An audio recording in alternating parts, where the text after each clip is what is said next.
Hello నమస్తే, welcome to dial news. So ఈరోజు dacoit cinema అయితే చూసేసాను. Starring with Adivi Sesh, Mrunal Thakur, produced by Supriya Yarlagadda and presented by Annapurna studios, directed by Shaneil Deo and the villain character అనొచ్చా, key role అనొచ్చా, Anurag Kashyap garu and Sunil garu. They have did their best performances with Prakash Raj garu అని చెప్పాలి.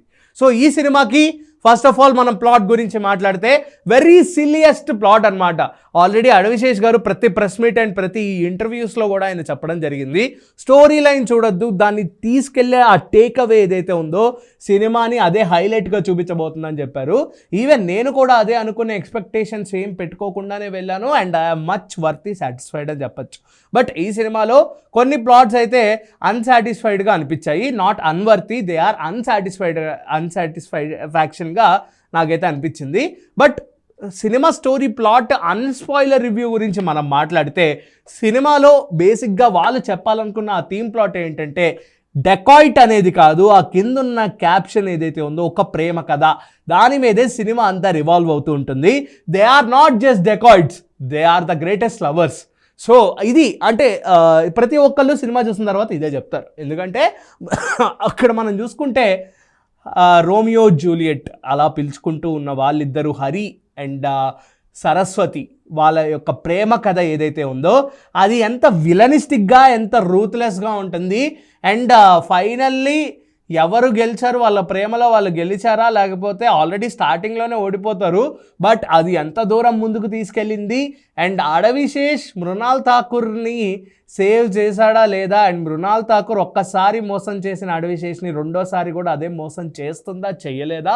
And Adivi Sesh వైజ్గా, ఆ హరి వైజ్గా ఈయన సైడ్ నుంచి ఆ యొక్క జూలియట్ కోసం తన ప్రాణాన్నైనా లెక్క చేశాడా లేదా అనేదే ఈ యొక్క సినిమా యొక్క మెయిన్ థీమ్ అని చెప్పచ్చు. సో ఈ సినిమా స్టోరీ ప్లాట్ గురించి మనం మాట్లాడుకున్నాం కాబట్టి ఈ సినిమాలో కొన్ని ఆస్పెక్ట్స్ ఏవైతే ఉన్నాయో they have actually portrayed everything what they want to picturise, what they want to show. ఎందుకంటే అంటే ప్రతిదానికి చేంజెస్ ఉంటాయి, but there are some irrelevant, దాన్ని ఏమంటారు, ఇర్రెలవెంట్ కుకింగ్ స్టైల్ అని చెప్పచ్చు. అంటే హీ ఈజ్ కుక్డ్ అని అంటూ ఉంటాము, బట్ ఇందులో కొంచెం ఆ ఇర్రెలవెంట్ థింగ్స్ అనేవి కనిపించాయి ఎడిటింగ్ వైజ్గా కానీ, బ్యాక్గ్రౌండ్ స్కోర్ వైజ్గా కానీ. బట్ ఎక్కడా కూడా ఏవి ఫ్లాస్ లేవు, దే ఆర్ ఎక్సలెంట్. బట్ ఎక్కడో నాకు ఇర్రెలవెంటెడ్గా అండ్ సాటిస్ఫై అయినట్టు కానట్టు కూడా నాకైతే ఒపీనియన్ అనిపించింది. బట్ స్టార్టింగ్ వైజ్గా మనం చూసుకుంటే అడవిశేష్ వాజ్ కంప్లీట్లీ ప్యూర్, దాన్ని ఏమంటారు, ఒక ప్యూర్ లవర్గా, ఒక మంచి అబ్బాయిగా తనని పోర్ట్రే చేస్తారు. But starting shades of Adivi Sesh would be like a villainistic role. ఒక కంప్లీట్ ఒక విలనిజంని బయటికి తీసుకొస్తే అడవిశేష్ నుంచి పంజా సినిమాలో ఏదైతే అడవిశేష్ యొక్క విలనిజం ఏదైతే ఉంటుందో బాహుబలిలో కూడా మనం చూసాము. సో ఆ విలనిజంని ఇక్కడ కళ్ళకు కట్టినట్టు చూపించారని చెప్పచ్చు. సో ఆ విలనిజం చూపిస్తూనే ఒక మనిషిలో he is not born up as a villain, he is created by the society అని చెప్తూ ఉంటారు ఒక కోట్. ఆ కోట్ ఈ యొక్క హీరో క్యారెక్టరైజేషన్స్కి కంప్లీట్గా కరెక్ట్గా సరితూగుతుందని చెప్పడంలో ఎటువంటి అతిశయోక్తి లేదని చెప్పాలి. అండ్ ఇంకోటి ఏంటంటే అడవిశేష్ గారి క్యారెక్టర్ వైజ్గా ఎంత విలనిస్టిక్ రోల్లో ఆయన కనిపిస్తున్నా, ఎందుకంటే ఆయనకి తగిలిన గాయం ఏదైతే ఉందో అది తగిలింది ఎవరి వల్ల, అండ్ ఆ యొక్క వ్యక్తిని తను ఏం చేశాడు, రివెంజ్ తీర్చుకున్నాడా లేదా, లేకపోతే రివెంజ్ కాకుండా తనకి లవ్ అనేది స్ప్రెడ్ చేశాడా అనేది మాత్రమే నేను చెప్పగలుగుతాను. దీన్ని బట్టి మీరే అర్థం చేసుకోవచ్చు ఇది ఎంత దూరం వెళ్తుంది అండ్ ఎంత దూరంలో ఇది ఎండ్ అయిందని చెప్పేసి.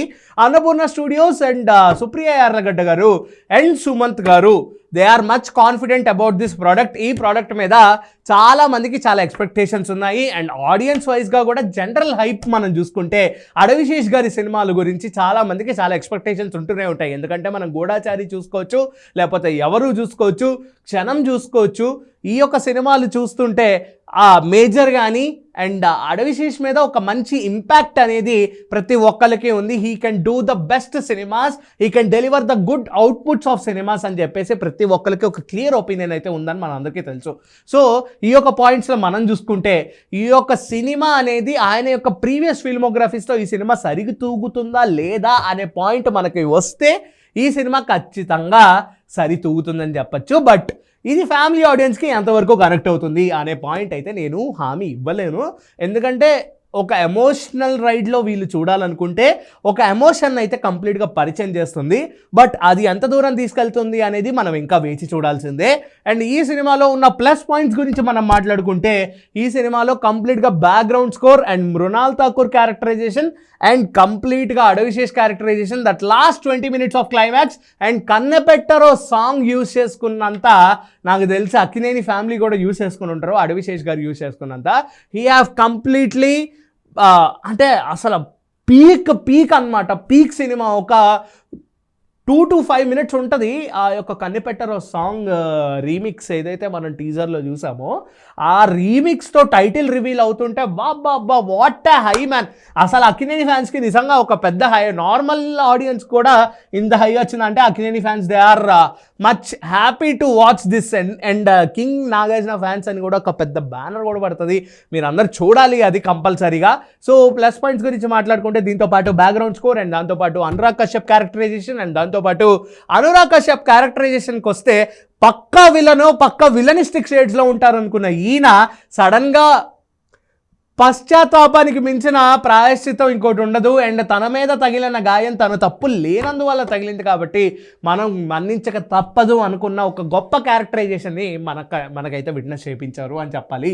అండ్ దాంతోపాటు మనం చూసుకుంటే ప్రకాష్ రాజ్ గారు కానీ సునీల్ గారు కానీ they have did very good performance. And Anurag Kulkarni గారు కూడా చాలా బాగా చేశారని చెప్పచ్చు. ఈ యొక్క వాళ్ళ యొక్క పాత్రల్లో వాళ్ళు 100% ఇచ్చారు. అండ్ డైరెక్షన్ వైజ్గా నేను మాట్లాడాలంటే నెరేటివ్ చాలా స్లోగా ఉంది. But there are racy screenplay ఏదైతే ఉందో that was completely and entertaining phase అని చెప్పచ్చు.